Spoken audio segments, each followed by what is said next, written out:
Hi, I'm Elizabeth Katona, and I'm doing my first video over the early childhood play/pretend play assignment, and I'm going to be talking about the video about how parents can stay present during play with their child. So this video was published on YouTube by Dr. Jasmine. Her YouTube handle is The Mom Psychologist, and she's a clinical psychologist, mother, author, etc. And the main question that her video was surrounding was, how do I stay focused as a parent and encourage my child to play more independently? So it goes through 7 steps. It's kind of a chronological order. So the first step is to turn off all electronics, and specifically phones are targeted a lot because they're the number one enemy for staying present with your child. Going on to that, the second step is to set a timer, whether it's 10, 15, or 20 minutes, so that you can stay present with your child.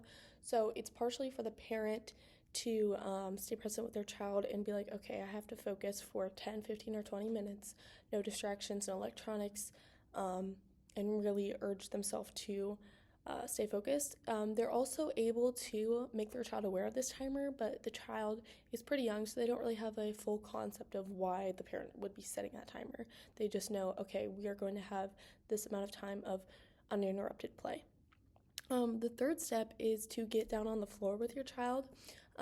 She talked about how you want to be on their level and you want to see their toys, see their face and their facial expressions, their nonverbal cues, all of that, just so you're getting the full experience, and kind of being able to put yourself in your child's shoes. The fourth step is to notice what your child is doing with the toys, what you see and hear going on. Just so you're able to, again, put yourself in their shoes and kind of comprehend what is going on in this child's mind. The next step, which is the fifth step, is to make comments on what you observe your child doing. So you're kind of sportscasting your child, and it keeps both of you focused. It's kind of like a sort of encouragement to your child, like, okay, my parent is like acknowledging that I'm playing, they're paying attention to me. It reminds them of that, and it kind of engages them even more. And it helps you stay focused and engaged because you're following along, speaking out loud what your child is doing.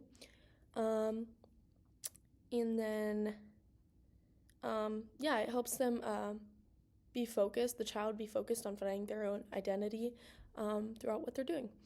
The sixth step is to follow your child's lead. So you need to constantly remember as a parent that your role during play is to follow their lead, and think, am I entertaining this child, or am I sitting back and observing this child, letting them figure out all these things, which will lead to better cognitive development in the child, rather than you kind of leading their playtime.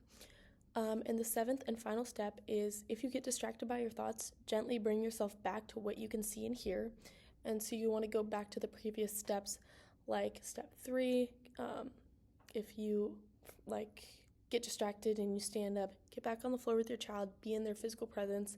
And then step 4, notice what your child's doing again, make comments, be a sportscaster. That will help bring you back to that focus time with your child.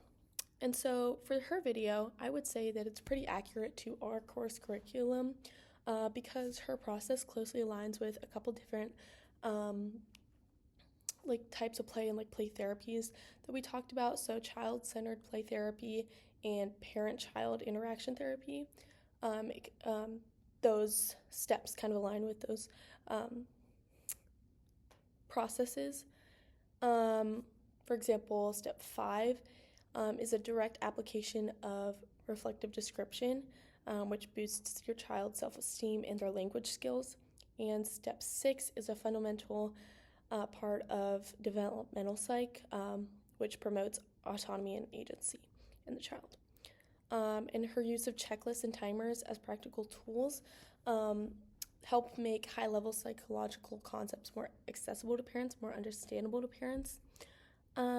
With her credentials as a clinical psychologist, I would say that her advice is more trustworthy than a typical lifestyle influencer or mommy vlogger, family vlogger, which I would say makes this video something I would definitely share with my other classmates and with parents going through the same stage with their child. And I would definitely say that the video was compelling. It was very interesting to me. She kept a high energy when she spoke, and I think that just helped keep me grasped. So, yeah, that's all for my first video.